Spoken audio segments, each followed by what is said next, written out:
9, 8, 7, 6, 5, 4, 3. And we are live again with the fifth episode of Polybius, this project we created together with Hospitality Net, where we do talk about the possible application of the Metaverse and Web3 in the hospitality space. Thank you so much for tuning in as avatars or in 2D, wherever you're watching this. Let's go straight into it. We got some amazing people today that I want to introduce, and then we will start talking about the topic of today, that is marketing for Generation Alpha. So if you don't know what Generation Alpha is, you will learn that, and we'll tell you a little more about how to market your property in the Metaverse without necessarily having to build something in the Metaverse. So of course we got maybe for the third time in a row, Michael Cohen. Michael, thank you so much for being with us today. And then we got Andrew Key, and then Web3 researcher, and Sergio Schemeil, Metaverse creator. We're trying to get Matt online. He's having some issues with the connection, but we hope we'll be able to have him on board very soon. And then I want to say a big thank you to one of my favorite writers in the Metaverse space. And I know I'm going to butcher your name, so I'm very sorry for that. But this is Mike von Rijmenam. I tried my best, Mark. Just you need to give me that. Very okay? Well. Thank you. Nice to be here. Okay. So thank you so much. And Mark is again, you can see in the middle of the screen this book that is called Step into the Metaverse. It's published by Willy. And I always say that it's very hard to find something interesting to read about the Metaverse, especially on paper. But I always had a soft spot for this one. So if you wanna know more about the Metaverse without the hype and with some possible business application, just make sure that you check this out. Jill and Davey are going to share the link of the book directly on Amazon. And Mark, I know you got another book out now, right? I got a copy just the other day. Yes, that's correct. It's called Future Visions, and it was written in 1 week together with ChatGPT, just when ChatGPT had come out. So I think I was the first in the world to write a book with ChatGPT, and it's about how future technologies will change our society. How, like, if you should like give me an estimate, how much was you and how much was ChatGPT? So the way the process worked is that I asked ChatGPT which technologies are going to define the future. It came up with a list of technologies. I added my own technologies to that list. And then for each technology, I asked which questions do I need to ask, and then I input those questions into the book, into ChatGPT, and that's how I had a dialogue with ChatGPT, and I copied the text literally into the book. So I didn't make any changes. All I did was restructure the sentences or the paragraphs, and to make sure that there was no factual errors in there, which ChatGPT is known to do sometimes. And then I edited the book with Grammarly. When I was finished, I asked ChatGPT, now write me a title, now write me a subtitle. Then I asked it to write me a description of the cover, and that description of the cover I used as a prompt for Stable Diffusion to create me the cover design. And then I said, well, now write me a review, and it wrote me a raving review about how good the book was. Okay, yeah, that's great. Okay, well, actually, the process is very similar to what I use when I have to write like a short articles. I always use like a combination. I used to use Writer before that. Now, of course, I moved to ChatGPT and Grammarly. So it's an interesting experiment. I've read some AI generated books in the past, They were not great.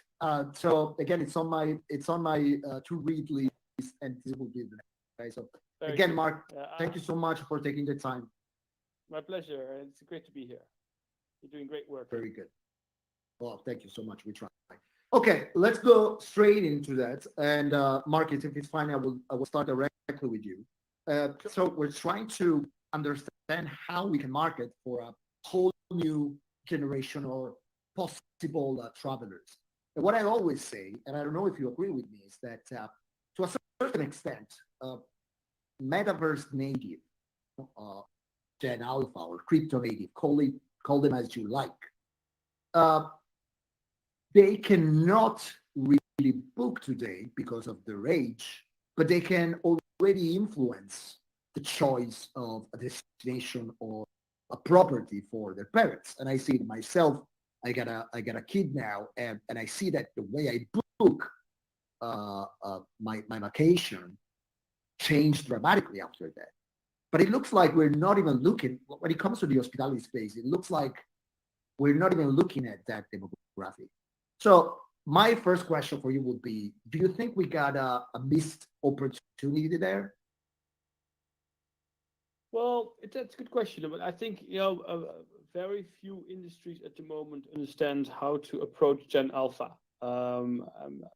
First of all, because it's a brand new generation. It's only they're only turning about 11, 12 now, the oldest. So it's a brand new generation, and they have such a different approach to life. That's than any other generation so far, and I think that is difficult to grasp for many. You can call them Gen Alpha, Gen Crypto. I actually like the term Gen AI, which I heard the other day. I think that this generation is a lot more than Gen Z. Born into a world where digital technologies have are such an important play such an important role in our lives that from a very very young age they already understand how this stuff works. I have a 3-year-old daughter, and she knows perfectly well how FaceTime works when I when I use it, or how the iPad works, which is remarkable. And I think um, having a generation that is so digital native, but mind you, not necessarily digitally literate, is I Mm. think interesting and challenging for many industries, not only the hospitality industry. I think I don't think the hospitality industry should be too harsh on itself in this regard. But of course, yeah, they should understand how the next generations, what they value, and I think they will value different things than you and I might value. Well, that's an interesting distinction you do between the fact that they're digital natives and the level of literacy that they do have when it comes to technology. And I do have a very unpopular opinion when it comes to that. And I say that a lot of the fault is the graphic interface. And let me explain you that. When I was a kid, and I was born in '79, but when I was a kid, if you wanted to do something on a computer, you actually had to do something on a, like write a prompt or write a basic line of code, even to do something very simple like just print something. And my first experience was with Commodore 64 Basic. So you kind of knew that I'm putting something in and I'm getting something out in return. For you, that was how technology used to work. And now, and that is why I do agree with you that probably the best way to call them is Gen AI. It's like an afterthought for them. They they use a ton of technology, but they do not necessarily understand the technology. Do you think this is a fair statement? Absolutely, and I think that's very very problematic because I think a lot of this for all of this Gen Alpha technology is a natural part of how the world works, but that doesn't mean that they know how to behave in this digital space, how to really use this digital technology, how to avoid the dangers, and how to make use of the benefits. So I think I have to say it does not only apply to Gen Alpha. it also applies to Gen Z and all the other generations. So I think this is sort of a societal problem, as that we have sort of sleepwalked into this digital age, and we've never really trained ourselves or educated ourselves on how to use digital technologies in a responsible manner.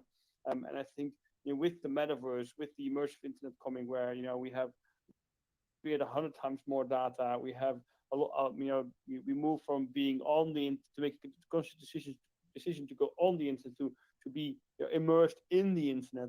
I think that's very very problematic, and I think something needs to be done about that. And because otherwise, I think it will have a bit of a few challenges in the years ahead of us. Okay, that's a good angle. Okay, thank you so much, Mark.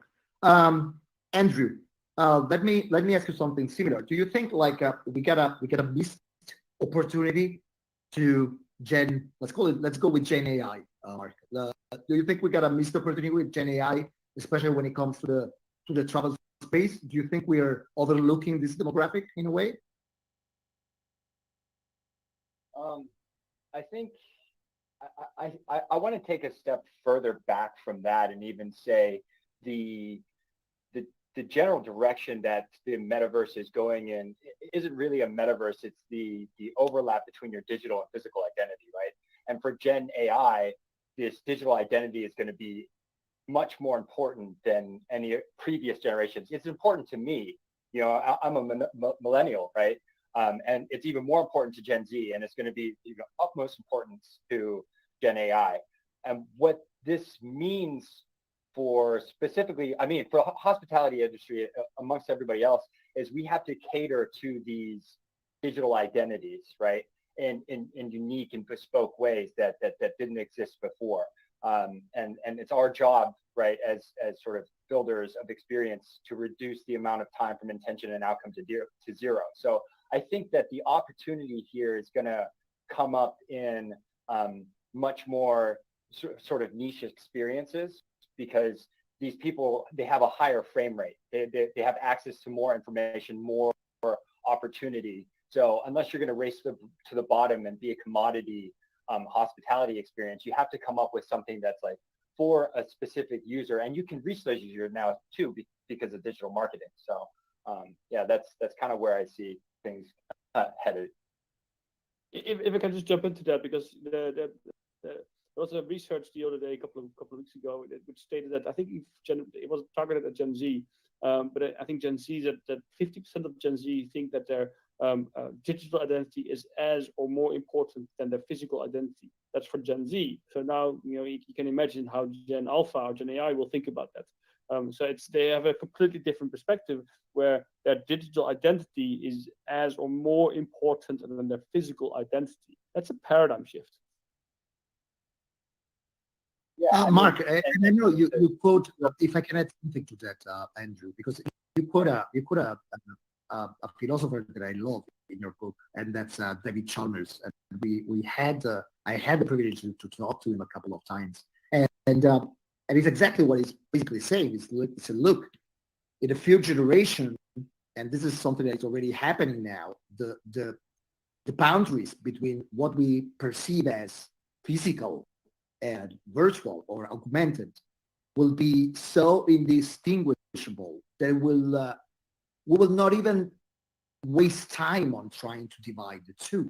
And I think that this is exactly where we can have a lot of interesting marketing opportunities, because this generation doesn't have a clear analog distinction as we do on what is real for them, and this could be their identity or a word or an experience, and what is virtual. So Andrew, would you agree with that? And how, if you do, how would you think we could use it at our advantage? See, that's the thing. It's easy to say these things, but when it comes down to like actual physical experiences, it's hard to deliver given the standards for, I'm using air quotes, what the metaverse is right now. How do you have, for example, using a fashion example, because I do have a little bit of a background, it's like, how can you wear this experience? How can you showcase this experience on your digital identity that's not clunky? While I really do appreciate this space that we're in right now, this virtual space, but there's still these friction points that I don't think will fly with Gen AI, right? So the only way that we're going to be able to really capitalize on this in the hospitality industry and beyond is by having a very frictionless experience that adds value to their digital identity. Okay, this is a question that I get all the time, because do you think, because a lot of my clients, for example, they say the problem is mainly the level of realism that we do have in most virtual worlds today. And I can understand that. Like, if you want to book a room, you want to see the real thing, and you want to see something that is realistic, not necessarily very immersive, at least now, but you want to see something that is realistic, right?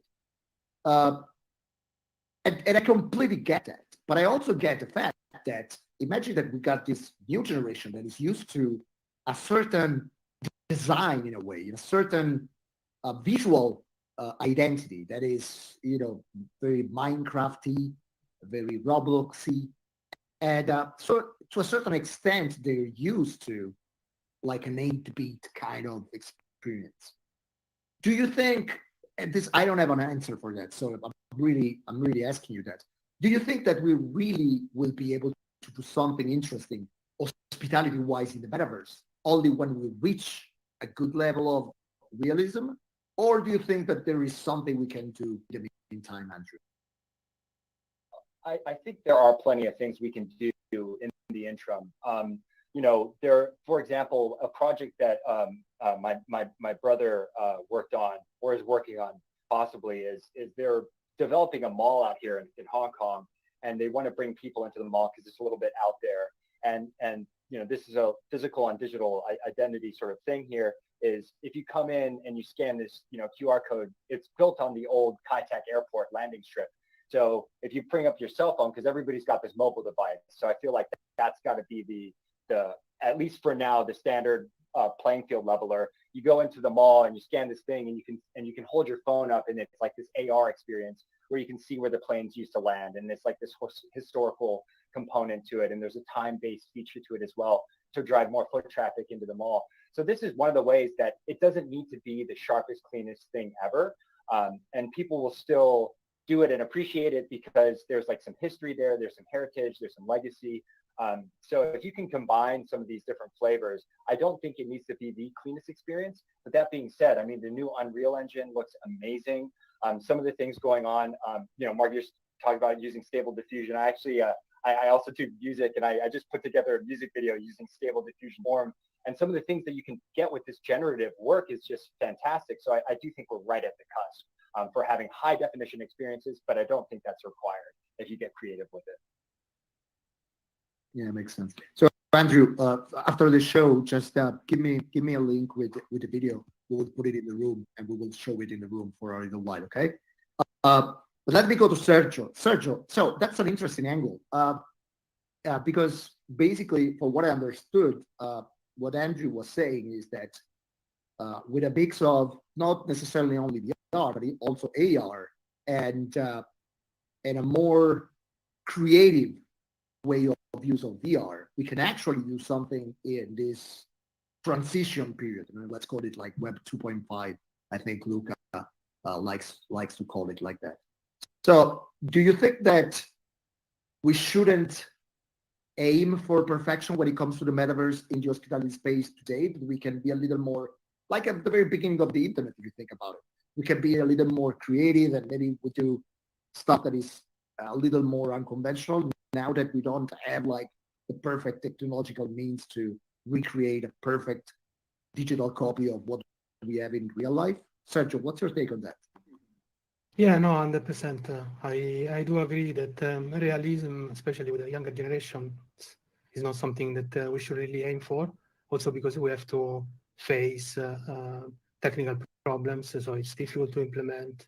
And actually, I think Generation Alpha, I have my nephew is 2010, so it's on the border, and I can see definitely that is not really looking for realism or a digital twin. To be honest, yeah, he's looking for having fun and play. For sure, when he's engaged with brands that resonate with him, then for sure I can see that they have an impact, especially if, I don't know, they show experiences for video games or for brands that he already knew. So for sure, I think creativity is very important. But yeah, the main thing I think is listening to them and really see what they do in those platforms. So the first thing I would say is to just be there, have presence, and speak with them. Okay, but it's pretty much what happened with social media in the mid 2000s, basically. Yeah, indeed, it did. It's I would say companies shouldn't be seen as someone who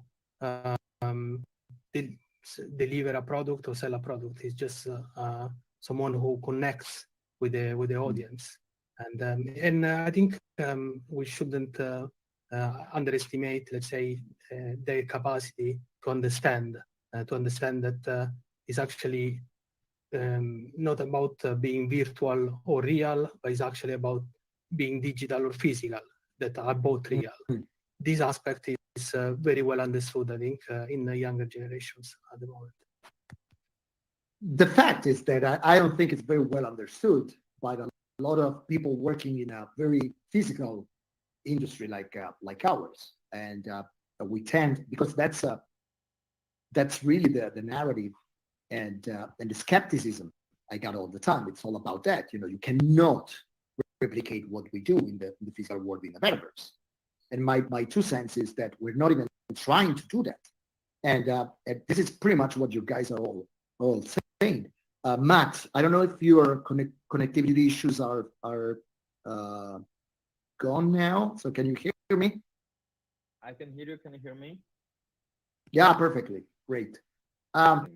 So how do you think today, like, let's say we got a hotel listening to us and they want to start doing something in the metaverse, and this doesn't mean that they need to sell a key to start doing something, and they want to take like a more I would say low level approach, but they still want to create some kind of presence in the metaverse, especially trying to get and talk and open a discussion with this demographic.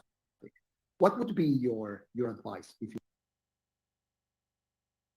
I think it's really important what you guys just discussed. It's really about the transition phase and this, let's say, 2.5 or something, and it's really like not seeing it as a way to replace or create something similar you have in physical world in the metaverse. Say, you want to really like connect these two worlds together. And what I really like that metaverse or Web3 in general offers now is really like working with the data and building the loyalty programs on it and connecting it together. So really having a way how to interact with your potential clients or people that already like your brand, and talk to them in the metaverse space. Maybe create some interactive experience to them.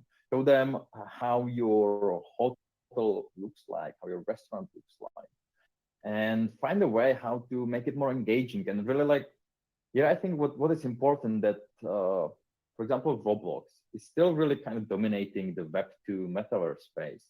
And it's like a 2/3 of American kids between 8 to 12 years, I think, are playing Roblox. And that's really like interesting because, it's like 40 million daily players and they don't care about the graphics, and that it's not really like the very beautiful or not even so much like 3D, but still they play it and they have a lot of use cases there that they're really enjoying. So I would try to think of it in this way and try to find how the person can really interact with my brand or my product in a very interesting way, and maybe have some benefit from it in the real world as well. So that's going back to the loyalty programs. Well, that's exactly my take. The language is different, and I think there is an aesthetics there that we're not seeing in the hospitality space because we're just thinking in terms of realism. But again, you made some example, like think about, I don't know, Vans or Nike, or like, I used to be a skater when I was young, and I took a look at Tony Hawk in Roblox. That's pretty interesting, but it does come with a more Roblox aesthetics that is very far from realism. So, Mark, I want to go back to you because I think this could be an interesting angle. Do you think that to a certain extent we can actually use a non-realistic metaverse, more gaming oriented, to sell something that usually is perceived as more high touch, as hotels or even destinations? Well, I think you certainly can. It depends on what you're trying to achieve. I think if you want to build a metaverse for millennials, I don't think you should go down that route. But if you want to target the kids of the millennials, then it might very well work to create I don't know, a Marriott Roblox land or something like that, where they can have an experience on Roblox, and because the kids see Roblox, experience with Roblox, and when the parents talk about going on holiday, they will say, "Oh, I want to go to Marriott." So from that perspective, I think that there's definitely a possibility for hotel brands to use the platforms that Generation Alpha is using. But it very much depends on what your objective is as your organization. And if you want to see it as a communications perspective, as a marketing tool to create brand awareness with the kids of the ones of the people who will stay with you, I think it's something that's definitely interesting to do, because it will help you reach out to a market that otherwise you might not be able to reach, and through that might be you can reach the parents who will eventually pay for it. So I think I haven't seen any hotel brands to my knowledge in this space, but please correct me if I'm wrong. But I think it would be a great opportunity for some of the hotel brands to build their Roblox worlds, to be present in the various platforms where Gen Alpha is residing. So let me give you my 2 cents on that, because there are a few examples of hotels that are trying to do something in the metaverse in terms of digital twinning. Okay, but I think that the main problem is that it's a mentality problem. Because what they're trying to do is they're basically trying to replicate the physical experience in the metaverse. And I don't think that this is the right approach to go, because for that, a virtual tour will be, at least in my opinion, it will be immersive enough and to make you think if you want to book a room or not. But what I think that we're not doing, and again, this is just pure speculation, but I agree with you that I've never seen a Roblox, a good hospitality project on Roblox, for example. And it's crazy to me what you get 45 million daily users, is to create something that is not necessarily a copy of the physical world, but something that can be an extension and a fun extension of the physical world, and use it as a marketing tool to market these people. Is it what you were trying to say, Mark? Yeah, absolutely. And I think that's a problem that many brands face who want to do something in the metaverse, is that they will create the same thing. They will recreate the same thing as they have in the physical world. And I think a good example is the I think it's called the A3X store by I forgot which company it was, in New York, which is it's a really cool company, a really cool concept store in New York. But what they've done then is that they have recreated it, exactly as a replica in the virtual world. That just doesn't make sense to me, because the laws of physics don't apply in the digital world. So be creative, go crazy and let your imagination flow. And I think that's really, really important. And I think a lot of brands will have to learn. I don't think see grasp the opportunity yet of what the metaverse has to offer. Some companies do. You know, Nike, the Nike Land is hugely successful. But I think that's something that hotel brands should definitely explore, and they should not. I completely agree with you, Simone. Not replicate their physical hotel with a pool and some hotel rooms in a restaurant in the virtual world.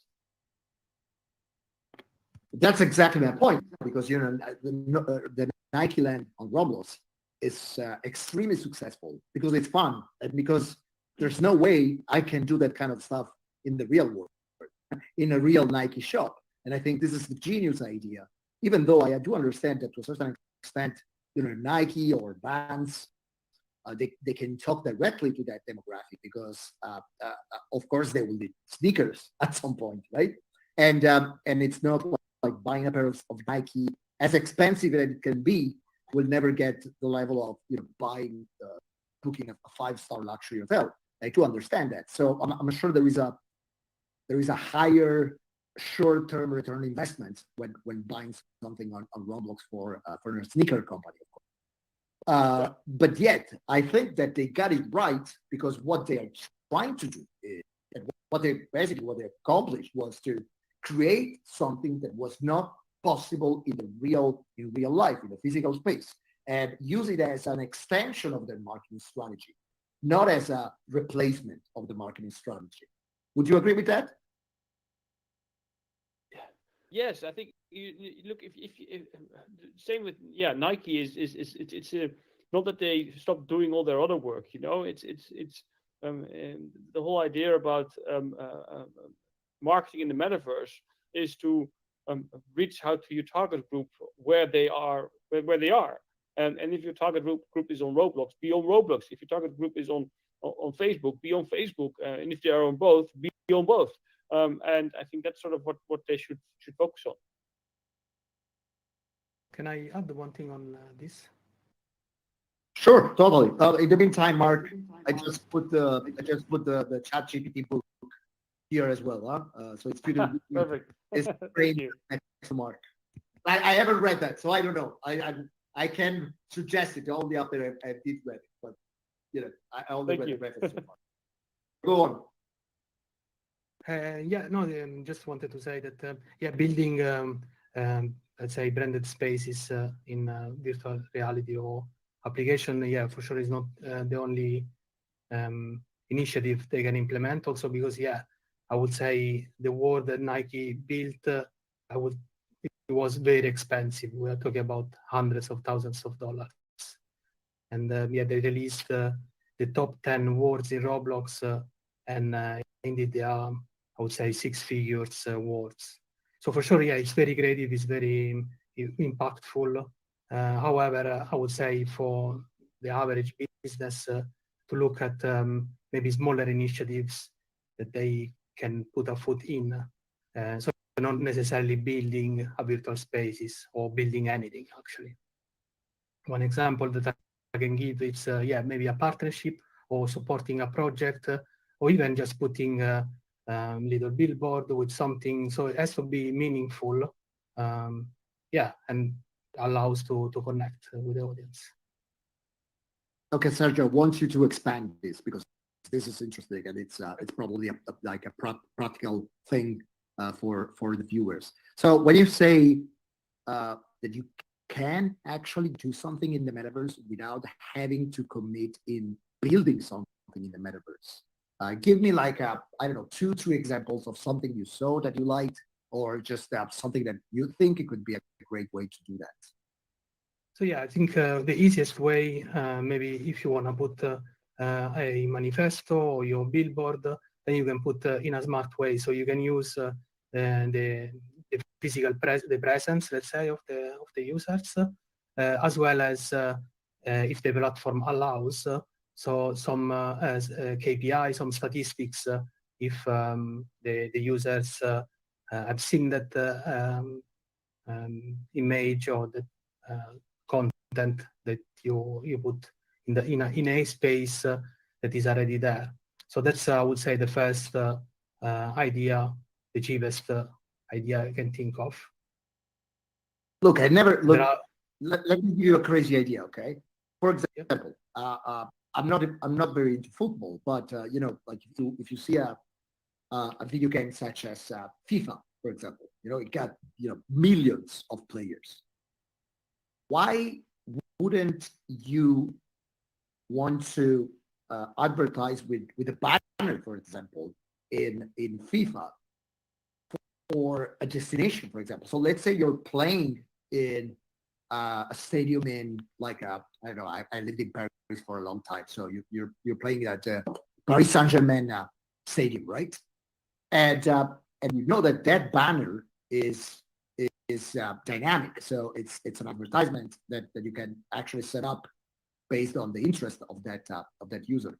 So would that be like a first approach to the metaverse, even though in a more like a light version, where let's say you're playing in France and I do put a banner promoting the destination or promoting the flight, then you can like the first reaction could be, you know, I really would like to visit this stadium in real life.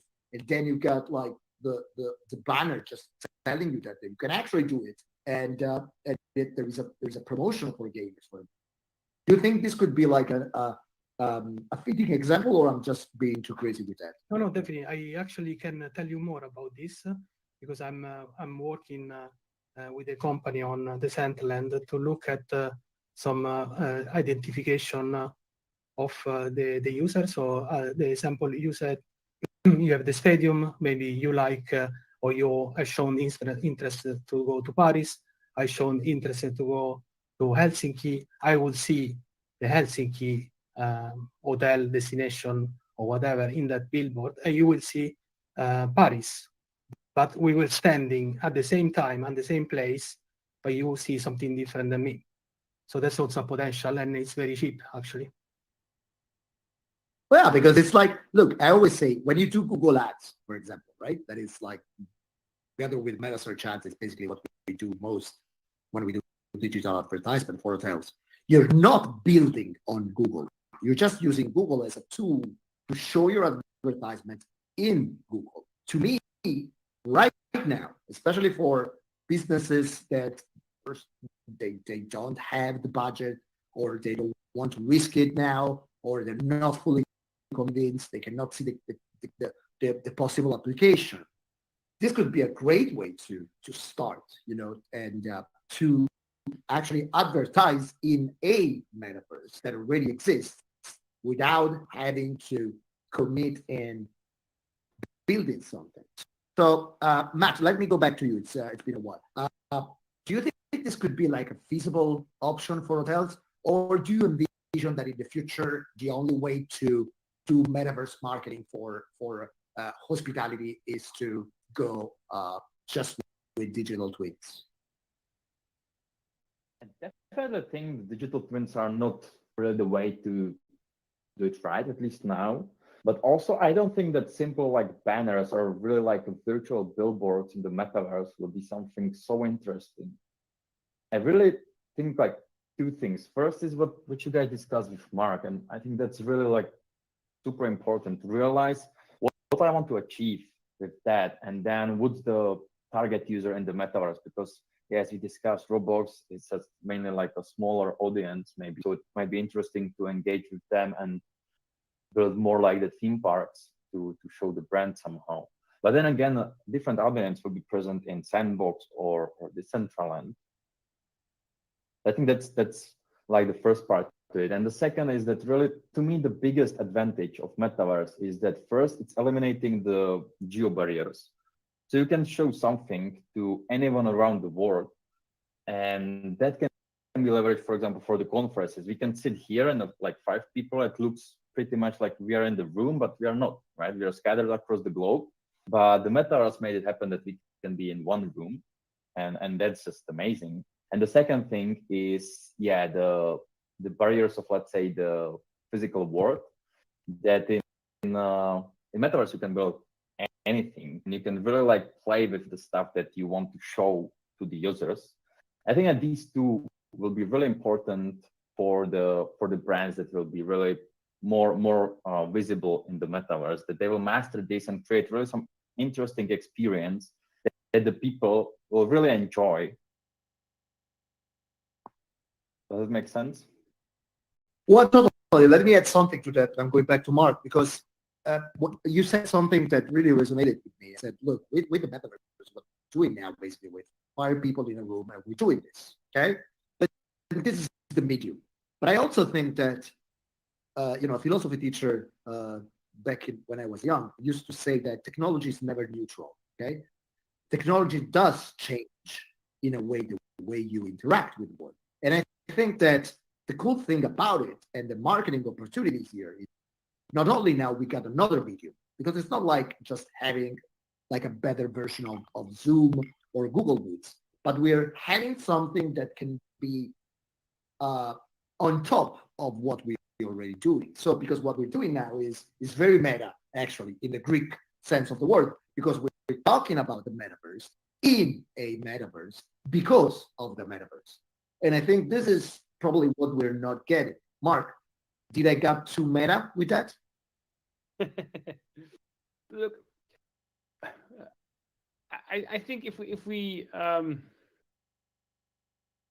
I think it's important to be aware of that. The metaverse is still very early days, and I think that's for everyone who wants to do something with the metaverse. It's important to be aware of. And yes, we're talking in the metaverse about the metaverse, but to what extent is this really the metaverse? You can also argue that a Zoom call is the metaverse, or you could say this is not the metaverse because it's not accessible through, because it's not hyper realistic experience, whatever. So there are all kinds of different definitions related to that. But regardless, I think that the technology is evolving, and as a brand, you have to remain up to date. You have to understand what's happening, and you have to embrace these new technologies, because the world is changing faster than ever before. And if you're not paying attention to these new technologies, if you're not experimenting with these technologies, I think you'll have a problem in the long run. Well, let me tell you something, because again, this is coming from Antonio Picot, the CEO of a company doing decentralized bookings for hotels, right? And he basically said that when you're trying to do something metaverse marketing wise, it's not only about marketing, but it's about innovating your value proposition. So would you agree with the fact that at this stage it's not only about the return investment, or at least it's not only about the return investment in this moment, but it's more about trying to catch up with innovation, catch up with new medium of communication and so forth, not unlike it happened billions of times before with different technologies. Would you agree with the statement or not? I completely agree with that, because I think it's the metaverse. In order to understand the metaverse, you have to immerse yourself into it. And that's the same thing with Web 1 and with social media, with mobile web. The hospitality industry is generally a rather conservative industry, and uses the new technologies last.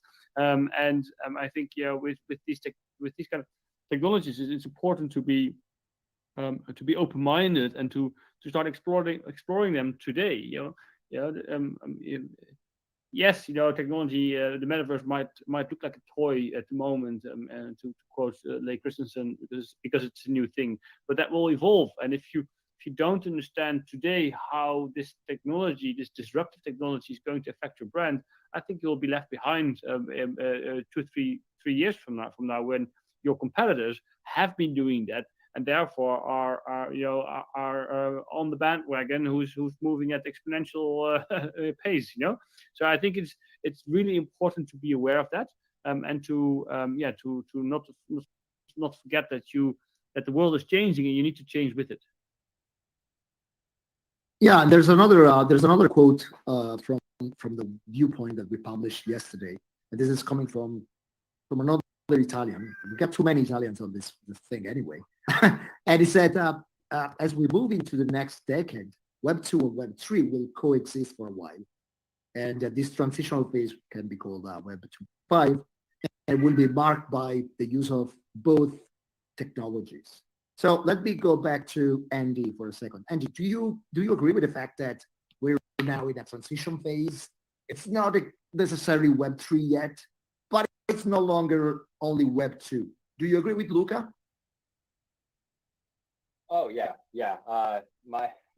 My brother's been screaming about Web 2.5 to me for a while. I mean, I think really what it is, it should be, people shouldn't notice that it's Web 3, right? If they notice that it is this thing and you're putting it in front of everything, like, oh, hey, it's an NFT project. No. It should just be more secure. It should just be better than what exists right now. So I do think that part of this transition will be away from some of the more gimmicky things and into like actual, like, real value. It's a decentralized ledger. It's more secure. You have like autonomy and also just to take one step back, just you remind me about the marketing component. If we're looking at Web3 users and the metaverse is like another marketing channel, we're going back to the omni channel. You have to be present in all these places. It's like this super omni channel. Something really important about this is users' digital identity becomes this new version of a marketing pixel. It's not this anonymized thing that disappears after 30 days. And I know there's like a dark side to this as well, but you're putting that aside, being sort of an objective from a marketing standpoint. Now we have this level of fidelity for user behavior, especially if we can tie that with off-chain behavior like social media, that really tells a complete story about these individuals. So I do suspect that people's spending habits are going to become generally a bit more frugal. So it's on us to optimize our decisions, who we're targeting and how we're targeting these people. So if you have this more complete picture of these individuals, you have some real quality data. You can go and like, for example, there's this supply chain a guy, Marshall Fisher, who's a professor at Wharton, and they've been using social media to reduce the amount of inventory fulfillment loss by 37% just by using predictive analysis and media. Well, you can do so much more with this. So maybe it's not about getting more customers, right? It's about optimizing and making sure that the ones that you have are the best quality possible. I do think the metaverse omni-channel perspective, and as we start to shift into Web3, we'll start to see a lot more of this. Well, you get a point, and like in the hospitality space, for example, we get a friend that's on the community, and she was on a few of these episodes, and she's been doing metaverse training for housekeepers for a long time now. And of course, you do not have a direct return on investment in that, but it does help you streamline your operations, for example. You're totally right. I think that probably the main, correct me if I'm wrong, but I think the main problem we do have today, especially for industries not coming from Web3 or crypto or metaverse, is finding the right KPIs. Because it's not only about I create something on the metaverse so I make more money, but it's I create something in the metaverse to solve a possible problem that is not necessarily just a revenue problem. Would you agree with that? Oh, 100%. I mean, it's funny because on my way home this evening, I took the MTR, which is the subway system we have here in Hong Kong. And as the train took off, I saw an advertisement, and they're like, "Oh, we have an MTR station in the Sandbox."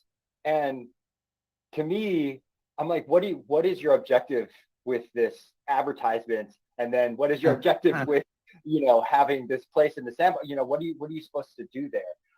So I do think there needs to be like a clear purpose for what you're trying. Like you said, you have to have a clear purpose, clear KPIs, and you have to know what you're at least trying to aim for. I feel like a lot of people are just getting in to get in, and that is also important. If you don't know what to do, at least get some skin in the game so you get an idea, even if you get burned. But this is a bit like I think it's to behoove us more and more to come into this like very objective oriented. It's cool. It's funny. It's like the example you just made. It's like sending a fax, telling that you got a website. Actually. Yeah. And this is Adam said something interesting, Zelensky, and it's been very active for us. And he said that it's not exactly this. He said it's not just the medium, but the message you put behind it. And let me go to Sergio for that. Sergio, do you think that a lot of, and I have my own opinion, it's very unpopular, but I have my strong opinion on that. But do you think that a lot of these projects that we're seeing in the hospitality space are just projects without a real roadmap, without a real strategy? It's just they doing it because they need to be there, but it's not exactly clear what they want to solve with that.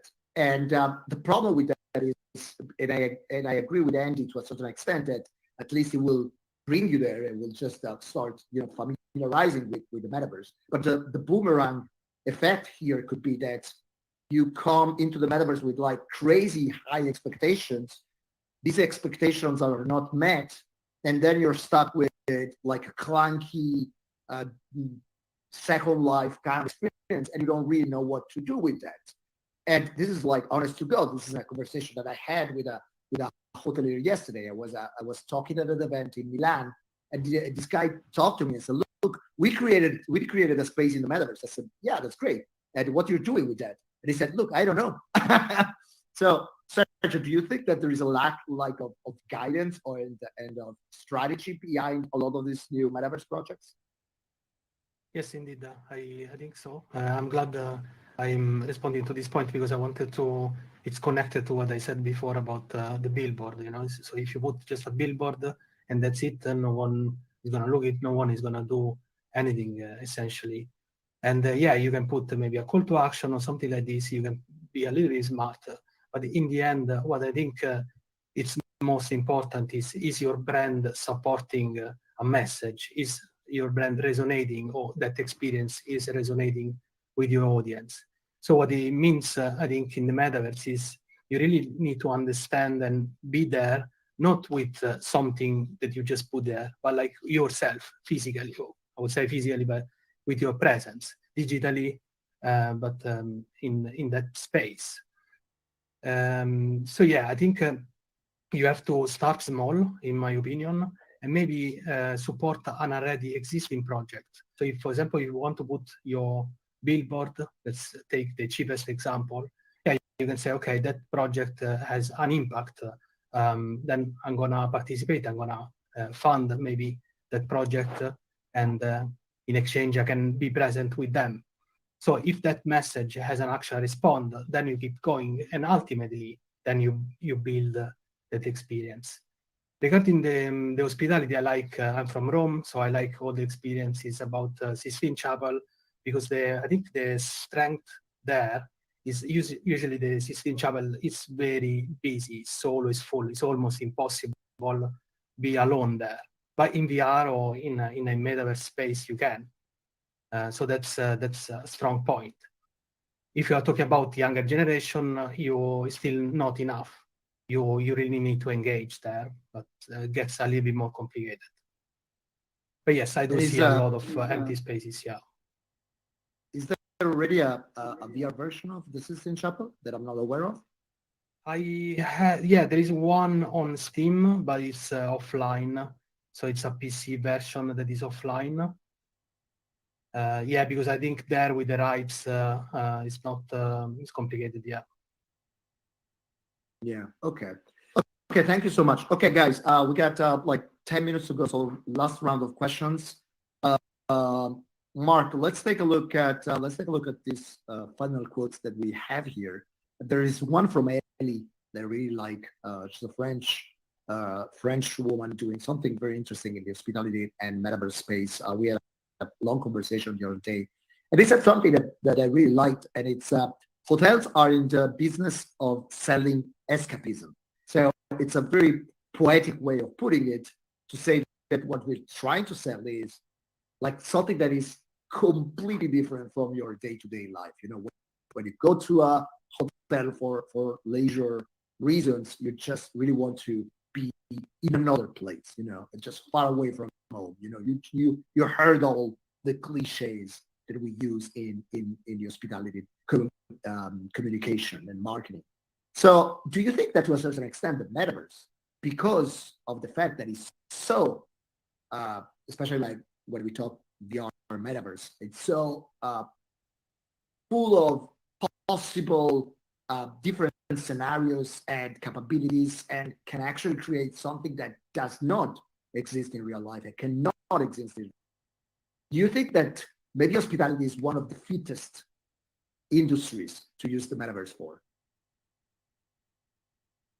That's an interesting question. I think actually this escapism is only for a very tiny group of hotels. I think there's a lot of hotels who pride themselves to be the home away from home.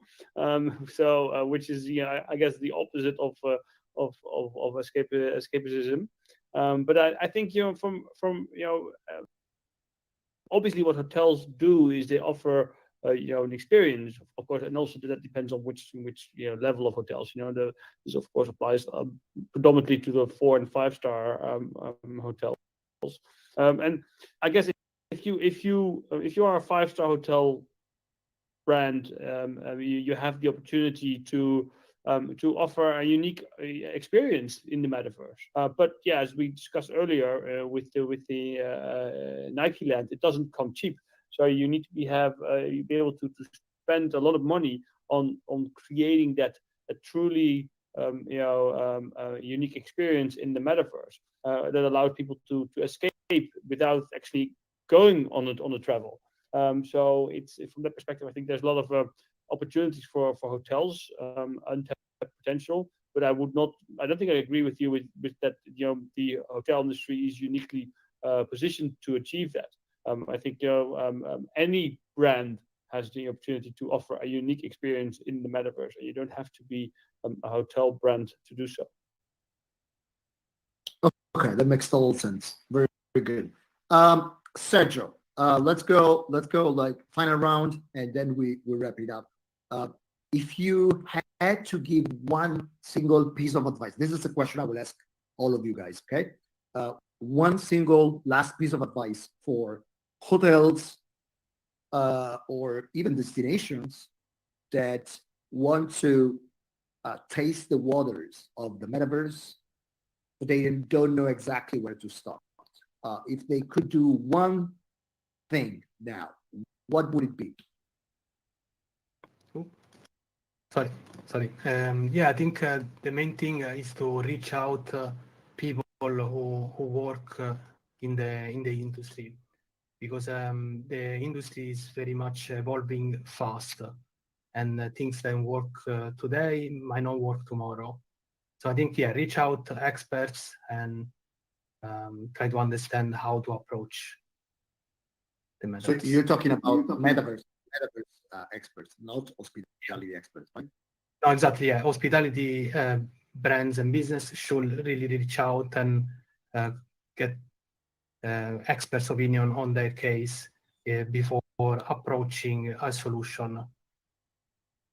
That's an interesting one. When I did the first event, this was last year with Hospitality Net. It was a lot of fun, but even though we had like amazing speakers, like all C-level, they were all coming from the hospitality space. And I think that the lack of different views on the topic was like the weak point of all the discussion. So I totally agree with you. And this is exactly the same suggestion I always give to my clients. So look, if you want to do something in the metaverse, you need to understand the metaverse first. This goes for Web3, NFTs, whatever non-Web2 project that you wanna use. Sergio, what is the best way to get in touch with you? LinkedIn, I think, is the number one platform. So if I'm creating experiences, words, and assets. So on this topic, I can definitely help anyone who needs. Okay, very good. And I will give you a call because I do live in Rome. well now. So maybe we can go for a physical drink in real life some point. Thanks. Andy, so same question for you. What is your final thoughts and one suggestion for hotels or destination that want to start using the metaverse? Mine's got two parts to it. The first part is, you know, you got to stay in your own hotel room to understand what the user experience is going to be like. You know, like when I'm testing code out or something like that, I put myself in the user's shoes. You know, we set up these tests and things like that. Do that, but in the metaverse. You know, like try it out, like as a consumer, and see the viability of that. Because even though we're talking about generation AI, you know, the people who are actually making these purchases at the end of the day will still need to cater to in some way, shape, or form. And if you do find something, this is the second part, keep it simple, right? Like go the Nintendo route. They always use older technology because it's proven and everybody, it's like accessible. You know what I mean? So yeah, those are the two pieces of advice. And you can get a hold of me on LinkedIn. You know, I have a pretty unique last name. It's K-E-H. Yeah, I'm the founder at Web3 Research. We're at the intersection of, Web3 and artificial intelligence. We're trying to make a layer of abstraction, leveraging artificial intelligence for users to engage with Web3. And thanks so much for hosting. This has been great. Well, you've been great. And let me look. Not a lot of people know that, but I'm an avid toy collector from the 80s. You know, I collect toys from the 80s. So I do collect a lot of the retro consoles as well. And you made the example of go the Nintendo route. And I would say don't go the Atari route. And there is an amazing documentary you can watch about the creation of possibly the worst game in history that is called E.T. And it just came out after the success of the movie, and they wanted to come up with something fast without a real plan. And this is like the worst possible game ever created. So bad that they had so many unsold copies that they had to put them in the desert. And there's a whole like crazy story about this guy just going and digging into the desert to get all these consoles that are now worth a lot of money.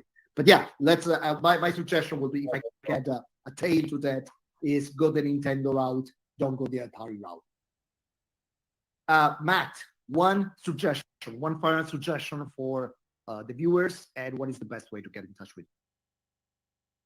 I would say focus on the experience, and it can be something really as simple as just, for example, doing some conferences in the real world and in the metaverse in parallel, something like that, or even going to some more advanced, difficult, where you can partner with someone and maybe have a one-room design by, I don't know, some famous esports team or something, and have some collaboration with them. But to me, really, in the long run, think about the experience that the player can live only in the metaverse space, and definitely don't build another metaverse, because we have already 160 of them.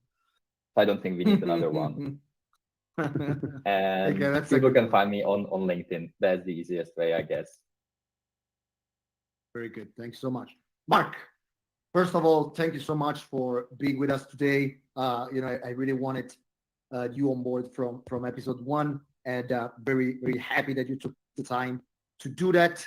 Again, before I give you the last question, remember, step into the metaverse. You can see it on the frame in the room. One of the best books on the topic around. There is a link to the book on the comments on LinkedIn, and the new book, Future Visions, written with the help of ChatGPT.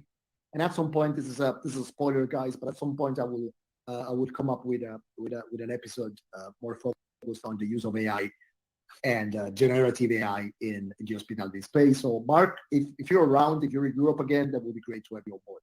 So last question, Mark, for you as well. One last piece of advice, and what is the best way to get in touch with you? Sure. Well, first of all, thanks for having me, and happy to come back at some point in the future when I'm in Europe, if that's because of the time zones. But other than that, yeah, one piece of advice is start experimenting. Don't wait too much longer to explore, to start exploring this fantastic opportunity. The metaverse, it is the next iteration of the internet. It's not something that's a fad. It's not something that's going away. It will define our lives in ways we cannot even imagine in the next 5 to 7 years. So if you, as a hotel brand, are too slow to adapt, I think you'll have you miss out on a lot of opportunities. So I would really say start exploring the metaverse, what it means for you as a hotel brand, how you can benefit from this new development, this next iteration of the internet, and start experimenting it and start building stuff for the metaverse to understand how it works. People can reach out to me via my website. That's the easiest way. It's thedigitalspeaker.com. You can send me an email there, or my WhatsApp number is there, or you can book a meeting with me directly. Happy to have a chat with anyone on this topic, because it's super exciting and there's so many opportunities for everyone. So thank you so much, everyone, for joining me today, and thank you for your viewpoints. Always very, very interesting, and it's really what we need in the industry. We will be back again in 1 month with a whole new series of Polybius. In the meantime, you can go back on YouTube or LinkedIn and watch the first 4 episodes, or get in touch with everyone at Hospitality.net that will be able to give you more information. We got a glossary out with the 100 more used words in Web3 and Metaverse. Part 2 is coming, so stay tuned. And Jill, I think now it's official. I think I can say that the hotel yearbook was published today. Like a lot of material. I had the pleasure to give it a peek before the publication, but this will take me probably a couple of weeks to go over all the material. There is a piece under my name as well. It's a semi joke. And Mark, I know you will love that. But what I did, I can tell you this. Basically, what I did is I took articles from the 90s talking about the internet, right? And articles, anything from Time or New York Times, Associated Press, and so forth. And there was all this like crazy skepticism about the internet. And the only thing I did was to take these articles, do a Frankenstein of those, and just replace the word internet with metaverse. And you see that it's exactly the same narrative we have today. But when you look back from the ashes of the dot-com bubble, we had the e-commerce word that is worth now probably $5 trillion, something like that. So I think it's an interesting read. It's fun. And but on top of that, Hotel Yearbook, it's full of like 60 experts writing amazing pieces. Again, it will take me a couple of weeks to read all. Thank you so much, everyone. Thank you so much. Let's meet up again in 1 month. And bye. Ciao, ciao. Bye bye.